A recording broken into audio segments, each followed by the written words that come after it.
आज का विषय है चिंतन और चिंता। इस विषय पर चिंतन करने से पहले मन के गीत से हम प्रारंभ करते हैं। चिता क्या है, चिंतन क्या है और चिंता क्या है। चिता की आग मुर्दे को जलाकर खाक करती है। चिता की आग मुर्दे को जलाकर खाक करती है, पर चिंता बिन जले जिंदा जला नापाक करती है। चिता में आग है, धुआं है, जलती है वह बुझती है, पर चिंता न जलती है न बुझती है, बिना धुआं सुलगती है। यहाँ चिंतन और चिंता को पहले स्पष्ट कर लेना चाहिए, फिर चिता के उदाहरण के साथ इसकी व्याख्या थोड़ी में की जाएगी। मनुष्य एक समनस्क पंचेंद्रिय प्राणी है। 84 लाख योनियों में केवल मनुष्य ही एक ऐसा प्राणी है 5 इंद्रियों वाला, जिसके पास विकसित मन है। संसार के दुखों का कारण क्या है, इसके बारे में चिंतन वही करता है और कोई नहीं। अब दुखों से निवृत्ति के लिए जो कुछ मार्ग हम सोचते हैं, ये हमारे चिंतन के अंतर्गत आते हैं। इसे सोचता कौन है? मन सोचता है। मन ही मनुष्य के बंधन और मोक्ष का कारण है। यही सकारात्मक दिशा में चिंतन करके मनुष्य को बंधन से मुक्त कर सकता है और नकारात्मक दिशा में चिंतन करके बंधन से युक्त कर सकता है। दोनों चीजें इसी पर मुनसर करती हैं। संवेदनाएं चूंकि मन के अंतर्गत ही हिलोरे मारती हैं, इसलिए सकारात्मक और नकारात्मक दोनों प्रकार की सोचें मनुष्य के मन में आती हैं। सकारात्मक सोच विकास के पथ पर, मोक्ष के मार्ग पर अग्रसर करती है। यह श्रेय मार्ग है। नकारात्मक सोच नीचे की ओर गिराती है। लगती तो प्रिय है, लेकिन पतन का कारण बनती है। इसे प्रेय मार्ग कहते हैं। श्रेय और प्रेय दोनों मार्गों का चयन करना मन के ऊपर निर्भर करता है। हमारा चिंतन कैसा है, हम वैसे ही बन जाते हैं। यस्य यादृशी भावना सिद्धिर्भवति तादृशी। जाकी रही भावना जैसी, हरि मूर्ति देखी तिन तैसी। जो नकारात्मक सोच होती है वही चिंता की ओर ले जाती है और सकारात्मक सोच उत्थान की ओर ले जाती है। इसके बहुत सारे उदाहरण हैं। गीता में भगवान कृष्ण ने अर्जुन से कहा कि अर्जुन, तुमको वह मार्ग बताते हैं जिसको जानकर तुम अशुभ से मुक्त हो जाओगे। अर्जुन ने तमाम सवाल किए अपने चिंतन के आधार पर। उनका उन्होंने खंडन किया। अशोच्यानन्म शोचस्पम प्रज्ञावादांश्च भाषसे गतासूंश्च नानुशोचन्ति पंडिता। अरे अर्जुन, जिसे सोचना नहीं चाहिए उसके बारे में सोच रहे हो और विद्वानों की तरह से भाषा बोल रहे हो। संसार में जो आए वो जाएंगे, जो गए हैं वो आएंगे। ये क्रिया चलती रहती है। इसके बारे में विद्वान जन शोक नहीं करते। सवाल यहाँ उठता है चिंतन का। अर्जुन ने सवाल कोई गलत नहीं किया। दुनिया में दुख तो है, इस दुख से निवृत्ति का मार्ग स्वस्थ चिंतन से निकाला जा सकता है, और उस स्वस्थ चिंतन के लिए मनुष्य सत्संग का सहारा लेता है। सत्संग ही वह मार्ग है जिसके माध्यम से स्वस्थ चिंतन आ सकता है, सकारात्मक सोच आ सकती है। तुलसीदास जी कहते हैं, मति कीरति गति भूत भलाई, जब जहीं जतन जहाँ जहीं पाई, सो जानहु सत्संग प्रभाऊ, लोकहु वेद न आनहु पाऊ। स्वस्थ चिंतन, स्वस्थ मनन, यही सत्संग का विषय है, यही मोक्ष का मार्ग है। और दूसरा मार्ग जो प्रेम मार्ग है, वह पतन की ओर ले जाता है। जब आदमी नकारात्मक विचारों से ग्रस्त होता है तो वो पतन के रास्ते पर पहुंचता है। गीता में इसका उल्लेख है, ध्यायतो विषयान पुंसः संगस्तेषुपजायते, संगात संजायते कामः, कामात् क्रोधो भी जायते, क्रोधात् भवति सम्मोहः, सम्मोहात् स्मृति विभ्रमः, स्मृति भ्रंशात् बुद्धिनाशो, बुद्धिनाशात् प्रणश्यति। विषयों का चिंतन करने से काम क्रोध लोभ मोह पैदा होते हैं, अंत में बुद्धि भ्रष्ट हो जाती है, और बुद्धि के भ्रष्ट होने से विनाश हो जाता है। कहा है, विनाश काले विपरीत बुद्धि। नाश का ये मार्ग खट विकारों से होकर के गुजरता है, और जब आदमी उस राह का पथिक हो जाता है तो चिंता उसे घेर लेती है, और वह चिंता उसके ऊपर हावी हो जाती है, और सही सोच वो कर नहीं पाता, वह स्वधर्म को छोड़ देता है।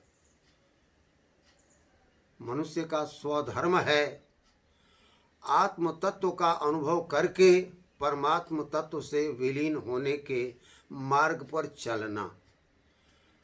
इस मार्ग को छोड़ देता है, छोड़ करके नकारात्मक विचारों से ग्रस्त होकर उन्हीं के आधार पर वह चिंतन करने लगता है, सोचने लगता है, विचार करने लगता है, और प्रेत की तरह से वो भावनाएं उसके ऊपर सवार हो जाती हैं। चिंता विनाश का कारण बन जाती है। एक कहानी मुझे याद आती है। अभी हाल में अखबारों में ये समाचार छपा था। 4-5 विद्यार्थी थे, हाई स्कूल इंटर कक्षा के रहे होंगे। उनके मन में प्रेत की तरह से एक विचार सवार हो गया। वे मन में सोचने लगे कि कोई मनुष्य तड़पते हुए कैसे मरता है, उसे हम देखना चाहते हैं। उन सबों ने एक युक्ति लगाया।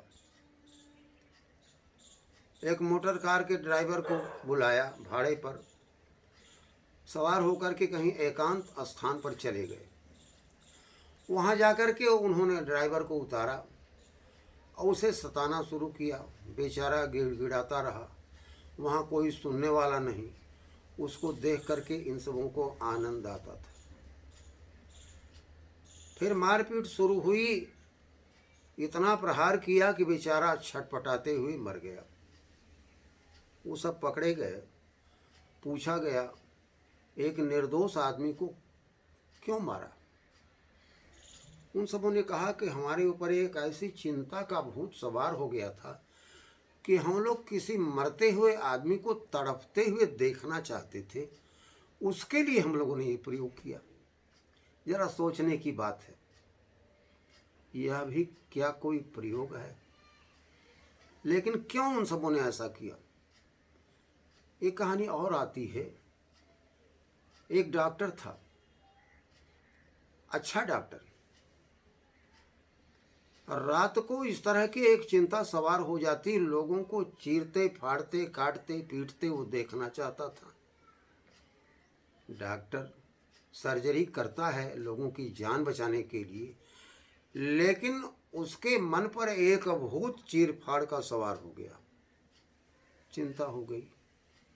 दिन में तो डॉक्टर की तरह से रहता, काफी रात वो अपना चोला बदल करके छुरा लेकर के घूमता। रास्ते में सड़कों पर जो निरीह लोग मिलते उनको बेरहमी से चीरता फाड़ता और सवेरे आकर के फिर डॉक्टर के बाने में बैठ जाता। सरकार के सामने एक समस्या हो गई, वह कौन सा आदमी है जो इस तरह की हत्याएं कर रहा है। उस अननोन किलर को खोजने के लिए तमाम एजेंसियां लगाई गई। अंत में वो पकड़ा गया। उसे खुद ये पता नहीं चल रहा था कि रात में मैं क्या कर रहा हूँ। तब उसने ये बताया कि हमारे ऊपर इस तरह का एक भूत सवार हो गया। वो भूत क्या है? विचार। उस विचार के सवार हो जाने के बाद डॉक्टर अपना स्वधर्म छोड़ देता है और स्वधर्म को छोड़ने के बाद हत्यारे का काम करना शुरू कर देता है। इस तरह की घटनाएं बहुत सारी हैं। बहुत सारे लोग अनावश्यक बातों पर चिंतन किया करते हैं। एक लड़के की कहानी मुझे याद आती है। 60-70 साल पहले की बात है। प्रतिभाशाली विद्यार्थी पढ़ने के लिए किसी ऐसे स्थान पर जाता है जहां उसको तिरस्कृत जीवन जीना पड़ता है। उसके मन में नकारात्मक विचार आए। सोचते सोचते वो यहाँ तक सोच गया कि मैं तो संसार का सबसे बुरा आदमी हूँ और मुझे मर जाना चाहिए। कई बार उसने आत्महत्या के भी प्रयास किए। कदाचित कोई पुस्तक मिल गई। उस पुस्तक में हनुमान चालीसा की एक पंक्ति लिखी थी, भूत पिशाच निकट नहीं आवे, महावीर जब नाम सुनावे। उसने इसका जाप शुरू किया। उसको एक शक्ति मिली। फिर उसके मन में ये विचार आया कि जब उस तरह के विचार चिंताग्रस्त करके हमको गलत काम करने के लिए बाध्य करते हैं, सोचने के लिए मजबूर करते हैं, तो उनको हम टॉलरेट करें। एक फार्मूला बना लिया, छोड़ा हटावा जायदा। छोड़ा हटावा जायदा का अर्थ होता है अंग्रेजी में लेट इट गो। किसी ने आपको गाली दे दिया। अब हम सोचने लगे इसने तो हमारा अपमान कर दिया, हमारा सर्वनाश हो गया, और हम उसके पीछे पड़ जाते हैं और भारी भारी कत्ल इसी आधार पर होते हैं। दुर्घटना होने के बाद आदमी सोचे भी तो मिलता क्या है? बात हाथ से निकल चुकी होती है। इस तरह की घटनाएं ज़्यादा होती हैं। चिंता की ये परिस्थिति जब आती है तो उसके लिए लेट इट गो वाला फार्मूला, छोड़ा हटावा जायदा, उपेक्षा करा, टॉलरेट करा, ये बड़ा काम आता है। आदमी काश से ये सोच ले कि गाली दिया तो दिया, उसकी गाली क्या हमारे शरीर में लगी तो भारी भारी अनर्थ होने से बच जाते। ये एक सूत्र बन गया। आज हम देखते हैं कि चिंता के कारण नाना प्रकार के मनोवैज्ञानिक रोग भी हो रहे हैं। अल्जाइमर है, डिमेंशिया है। इसमें आदमी भूल जाता है और रोज का रास्ता भी वो भूल जाता है। अपने किसी सामान को किसी खूंटी पर टांगता है और बार बार जाकर के देखता है कि टांगे कि नहीं। इस तरह की बीमारी हो जाती है। अक्सर हाँ ये देखा जाता है। संस्कृत में एक सूक्ति है जो इसमें ज़्यादा काम आ सकती है, वो हम बता रहे हैं। सूक्ति है, गमनम पश्चात भूमि शोधनम।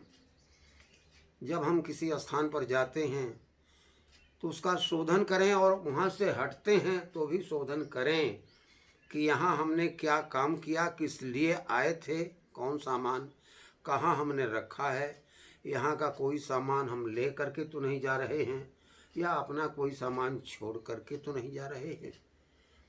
ये सोच करके, ये शोधन करके तब आप स्थान छोड़ें। तो अल्जाइमर और डिमेंशिया में इससे राहत मिल जाती है। बहुत सारे लोग गमछा लेकर के आए, छोड़ गए, डंडा लेके आए, छोड़ गए, जूता छोड़ गए, कहाँ छोड़ गए पता नहीं चलता। अगर इस सूत्र का जीवन में पालन करें तो इन मर्जों से मनोवैज्ञानिक मुक्ति मिल सकती है। इस तरह के तमाम उपाय हैं चिंता से मुक्त होने के। और रही अब चिंतन की बात, चिंतन के संदर्भ में जब हम चर्चा करते हैं तो सारी संसार का जितना ज्ञान विज्ञान है सब उसी चिंतन पर भरा है। वास्तव में परमात्मा ज्ञान स्वरूप है और उसको जान लेने के बाद मुक्ति मिलती है। और जो बंधन है उनसे छुटकारा पाना ही मोक्ष है, मुक्ति है, निर्वाण है। संसार दुखों से भरा है, कैसे हम मुक्त हो जाएं। चिकित्सा विज्ञान में एक सूत्र बोला जाता है, prevention is better than cure. रोग आने पर उपचार करने से भला है कि हम वह उपाय करें जिससे रोग आए ही नहीं। ये चिंतन का विषय है, चाहे वह चिकित्सा का क्षेत्र हो, विज्ञान का क्षेत्र हो, अध्यात्म का क्षेत्र हो, धर्म का हो, समाज सेवा का। हर एक जगह स्वस्थ चिंतन ही काम करता है। नकारात्मक चिंतन पतन के रास्ते पर ले जाता है। कहा गया है, संकीर्ण सोच और पैर की मोच आदमी को आगे बढ़ने नहीं देते। जब आदमी अपनी सोच व्यापक कर लेता है तो सारा संसार उसके हृदय में समा जाता है। और जब अपनी सोच को संकीर्ण कर देता है तो उसके अपने क्या, वह खुद ही अपने में समा नहीं पाता। और ऐसे ही लोग आत्महत्या करते हैं। संकीर्ण सोच चिंता की ओर ले जाती है जो आत्महत्या का कारण बनती है। बहुत सारे लोग आए दिन किन्हीं न किन्हीं कारणों से आत्महत्या कर देते हैं। सोचना ये चाहिए कि क्या जीवन में एक ही अवसर हमको है जिसके लिए हम मरने जा रहे हैं? दूसरे भी अवसर तो हैं, हम उधर की आजमाइश करें। दिशा बदल गई, आत्महत्या का इरादा बदल गया। नाना प्रकार की बातें यहाँ हैं, थोड़े में इसको हम समेट करके यही बताना चाहते हैं कि जब हम सारे संसार के भले की बात सोचते हैं तो हमारा हृदय विशाल हो जाता है और हम परमात्मा का साक्षात्कार अपने अंदर कर लेते हैं। अखिल विश्व बंधुत्व भाव हो और जय जगती का नारा सच्चे मानव बने बनाएं, यह संकल्प हमारा सच्चे मानव व्यापक सोच से ही बना जा सकता है। और जब हम जय मनाते हैं तो सारे ब्रह्मांड की जय मनाएं। ऐसी सोच सबको अंदर अपने समेट लेती है, ये समावेशी होती है।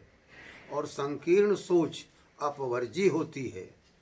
संकीर्ण सोच वाले लोगों के अपने लोग भी बाहर चले जाते हैं और समावेशी सोच वाले लोगों के लिए, व्यापक सोच वालों के लिए दूसरे भी अपने में समा जाते हैं। तो हमें चिंतन व्यापक करना चाहिए, संकीर्ण नहीं करना चाहिए। व्यापक चिंतन करें, मोक्ष के रास्ते पर बढ़ें, खुद मुक्त हों, दूसरों को कर दें, संकीर्ण सोच की ओर न जाएं, अन्यथा उस अंधकूप में गिरकर निकलना मुश्किल हो जाता है। लेकिन यह बनाहट का विषय नहीं है, कोई नकल करके ऐसा नहीं सीख सकता। इसके लिए भीतर से प्रेरणा आनी चाहिए। ब्रह्मांड जब बना था, विस्फोट हुआ था, कहाँ से शक्ति आई? तो उत्तर मिला विज्ञान के द्वारा कि वह शक्ति भीतर से आई थी। उसी को ऊर्जा कहते हैं।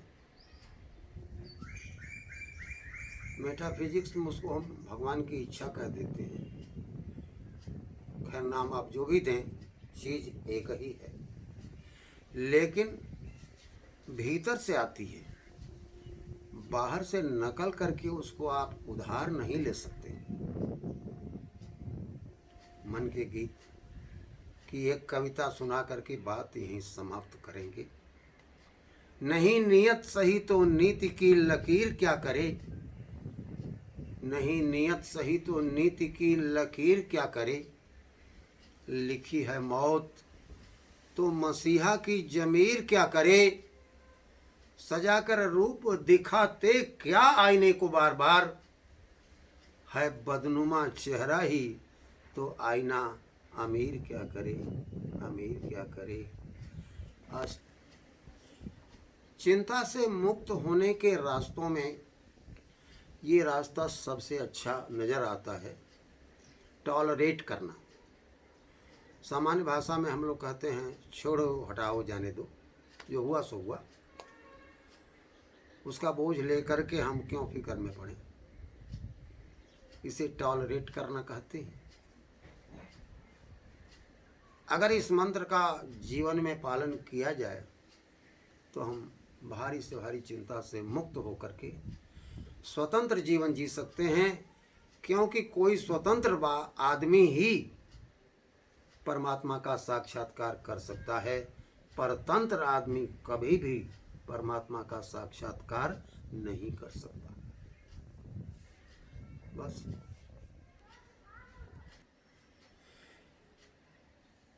चिंतन और चिंता विषय का समापन करने से पूर्व मन के गीत की एक और कविता भाव साम्य के लिए प्रासंगिक तौर पर हम प्रस्तुत कर रहे हैं, शायद आपके काम आए। खुद हंस के जियो और हंसा कर के जियो। अगर हमारी ज़िंदगी इस तरह की हो जाए कि हम हंसते रहें और दूसरे को हंसाते रहें, तो फिर संसार में हमें कोई भी चीज़ दुर्लभ रह नहीं जाती। खुद हंस के जियो और हंसा करके जियो, ना तू रोके जियो ना ही रुला करके जियो। अगर ये जिंदगी खुद जहर का प्याला भी बन जाए तो मेरे दोस्त इसको आशुतोष बन के पियो, आशुतोष बन के पियो। अस्तु जय जगत।